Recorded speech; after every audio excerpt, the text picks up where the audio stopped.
to whoever you have it for. How many refugees are in Moscow? Not very many. I don't know a specific number. I don't know if either of you do, but Moscow isn't a place where a lot of people get resettled. Although I know some churches in the area, the Unitarian Church, the UCC Church in Pullman, and others are working to try to rehouse some Syrian refugees. But I don't know how successful that is. Then maybe someone else does. Do either of you?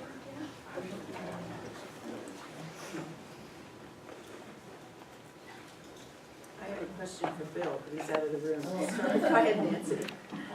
Well, we've heard some rumors, at least, or I read some rumors, that federal funding could be discontinued from communities that declare themselves sanctuaries for immigrants and refugees. Do you have some ideas about what sorts of funding might be in play there and what the implications would be for large cities like Seattle, for example? I don't know. Yeah, it's all federal funding.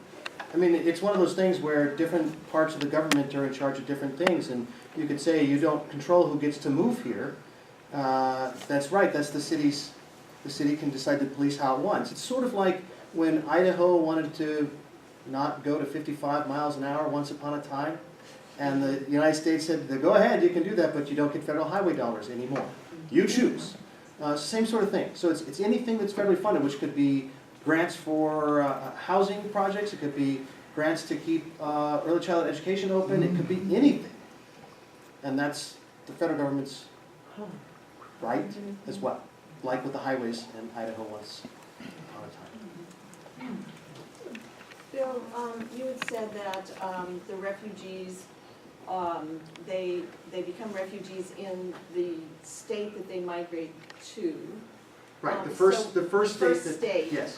So, what if they're just passing through? Is it the first place they put their feet on? You can't pass or? through. Yeah. So if you're at risk in your home state, the belief is that the next state you get to that will protect you, that's it. That's the end of your protection. If you keep going, you no longer are a refugee, you're a migrant and or an asylum seeker. The refugee protection is not designed to let people scatter around. Because the idea is, remember, only 1% get to relocate. The rest are going to either live out their lives in camps if it takes a long time to settle, or when the conflict dies down, then they return. That's the main goal, is return.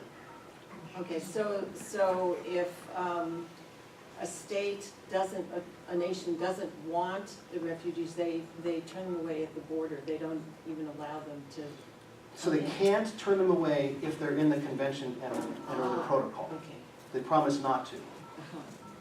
They can if it's an individual who thinks they're individually a threat.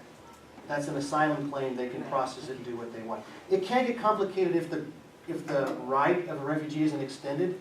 So one of the problems with international definitions of a lot of these things is the bad guys can read the definition and figure out how to get around the definition. Like genocide is now, it's a legally defined thing. That means if you want to go after a group, you can be very careful and go after part of the group but not the rest of the group, and then it falls short of genocide, and the protections that countries agree to don't kick in because it falls short of the legal definition. So for refugees, that can happen too. So if you say I'm after people who are in a certain socioeconomic group, really that's my goal, but I leave a bunch of them alone, then they're all not at risk. They're not refugees, but they could be asylum seekers. That's an individual claim. And if I may just add something to this, another problem with international politics in general is that oftentimes you do have conventions in place, and countries are supposed to follow those conventions, but then there is not necessarily a way to hold countries accountable that don't follow those conventions. So for example, the problem with Myanmar that I was mentioning is some of those Rohingya in the western part of the country have actually tried to escape to Bangladesh in order to evade persecution and ethnic cleansing in Myanmar. But Bangladesh, defying the convention, has reportedly been sending them back saying, nope, we don't want you here. So which is breaking the convention, but there's no one really there to hold the country accountable at this point. Can a president withdraw from a convention that was Yes. 1952? Depends on if there's a a clause or parts in there to let you withdraw. So most international conventions do have clauses. For example, we're familiar with Brexit right now. It's been in the news with the UK pulling out of the European Union. There's a clause in the treaty that lets them pull out with advance notice. Most of them do have that in play. We haven't done that. We don't join conventions often. We're the country with the least exceptions to membership in big international treaties. Are we in that convention? We're in this one, yes, the protocol, or no, 51. Behind you. Yeah. So it sounds like actually we don't have any refugees because nobody's coming here directly, right? I mean, Oh, well, if we got yes, but when we you don't have any resettle. refugee camps, so we all have asylum seekers or? No, because once you're accepted as a refugee and you resettle, you're still a refugee. Oh, okay. Until, well, one of the requirements, if you get to win the lottery and come to the United States, one of the first things you're expected to do is apply for a green card, which then you're not really a refugee, now you're a migrant again, in undergoing the citizenship process in the United States.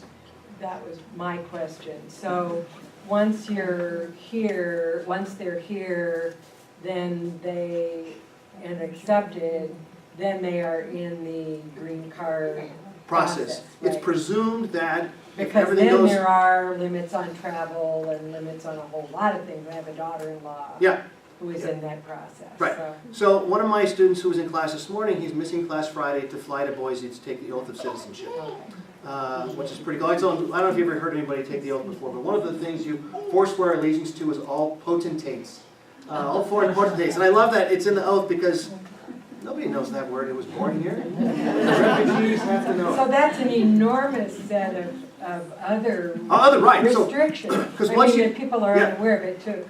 yeah. So once you get through that Years. first 2 years, you've got another 3 years of close scrutiny. Yeah, I mean, well, I mean, she's been here, it took 3 years to get her here, another 3 years for her to get her permanent green card. I mean, these are enormous processes. Yeah. And there were no problems with hers.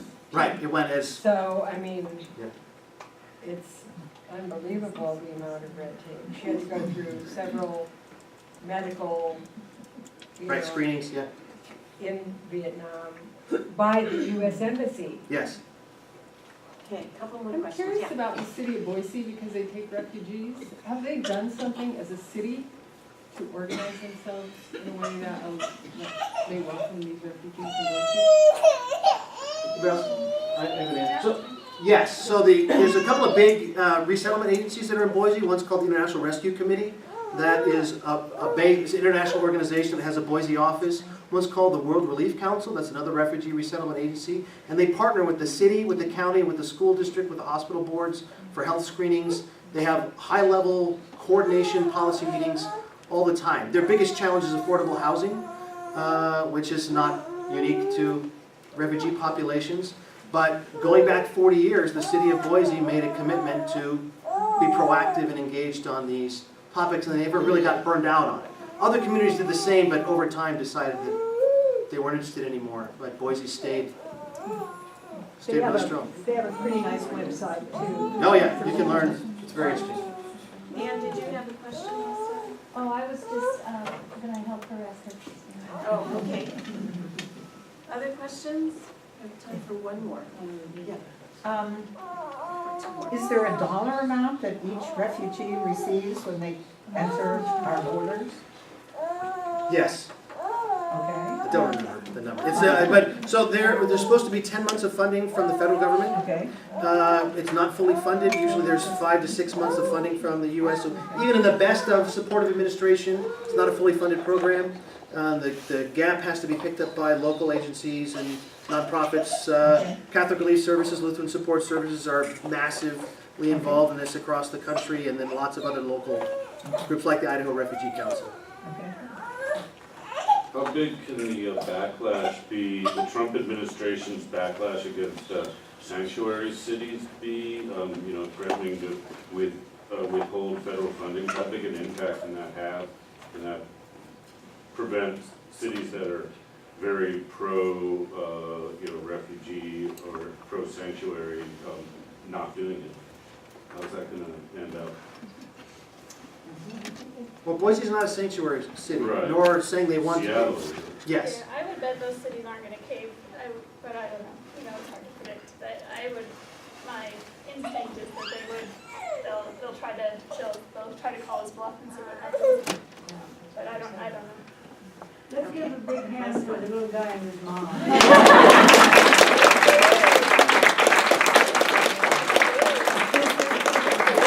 Well, thank you all so much. This was really enlightening and